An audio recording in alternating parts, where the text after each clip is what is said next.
Okay, today we're going to be doing some printmaking. I first just want to go over what your desk should look like.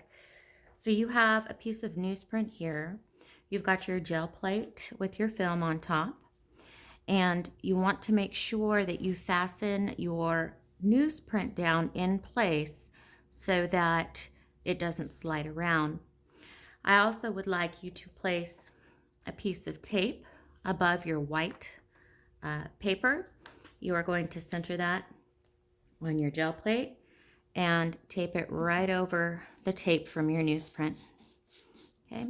Once you do that, you're going to lift your white paper up. Carefully pull the film off the gel plate. So you're going to hold the gel plate down with one finger. Carefully peel the film off and place it to the side. It's okay if your gel plate is a little dirty. It's not going to affect your print. You may use up to 10 drops of color, any combinations of color that you would like. You want the drops to be not too large. You may place them wherever you'd like. You don't have to use every single color, but you may if you'd like.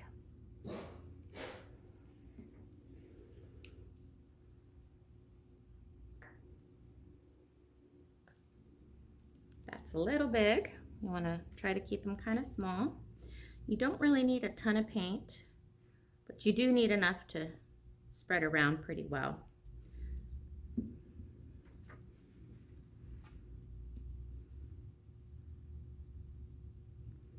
Okay, I believe that's 9. Let's do one more.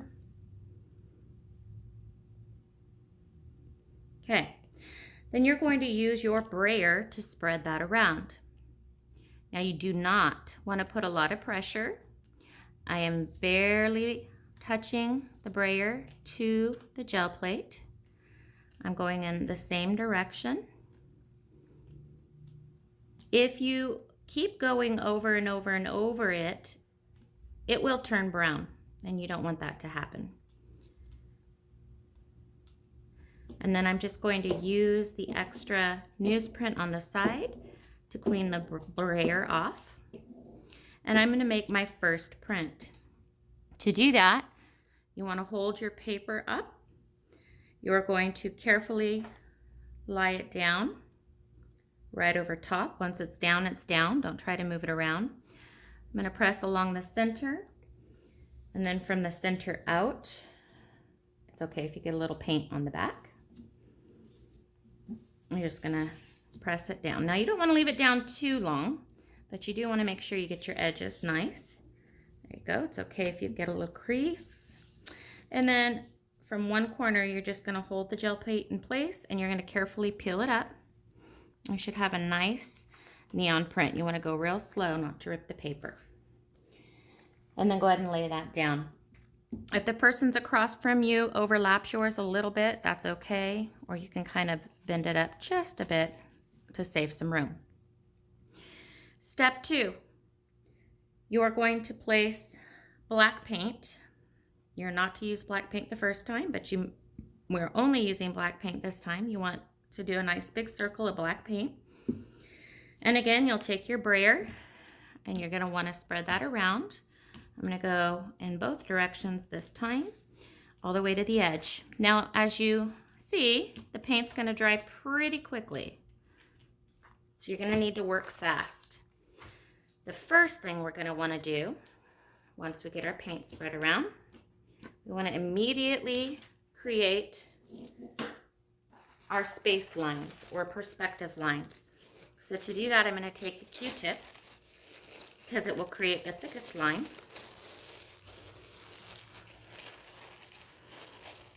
Okay, I'm going to start on the right side, and I'm going to do a diagonal line from the right side all the way down to the edge.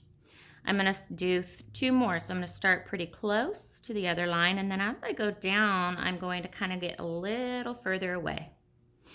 And then I'm going to do 1 more, starting here. I'm going further away.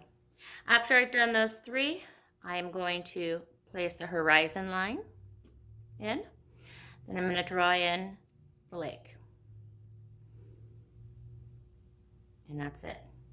Okay, so once I have those basic lines down, then I'm going to take some of my other tools that I've got and I'm going to create some texture. So maybe over here, I want to create some line texture going like this way. It looks a little bit like grass. Notice I am working fast. If your paint dries, not all of the black will print back onto your design. Okay, I'm going to take another one. Maybe just put some ripples and whatnot in the lake. I'll take another size tool and create some lines in the sky.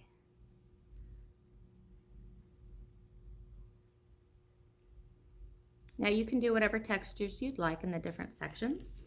Down here on the bridge, I might use the same tool and create maybe kind of more of a wood looking texture. And again, you can do this however you would like. Now before it dries, I need to make my next print. So I'm going to take my paper again. Same thing. I'm going to go right over the top. I'm going to press down along the center and work my way out. Getting my edges.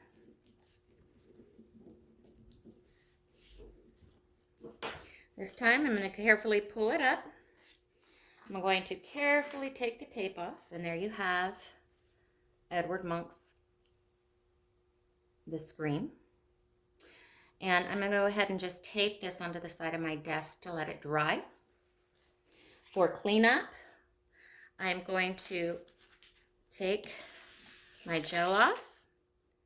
I am going to fold, or make sure, that this is all the extra paint's off. Put that in a pile in the center of my desk.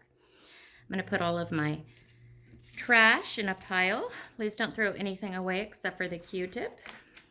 And fold this in half. I will then place the gel print again right on top. And I will use wipies to wipe my gel plate off. Once it's clean, I'll put my film back on and you'll make a stack of those in the center of your desk. You'll also use the wipies to wipe off your tools. Put them in the baggie, put that away, and then wipe your desk off. And we'll go on with the last part. And that is how you make Edvard Munch's The Scream print.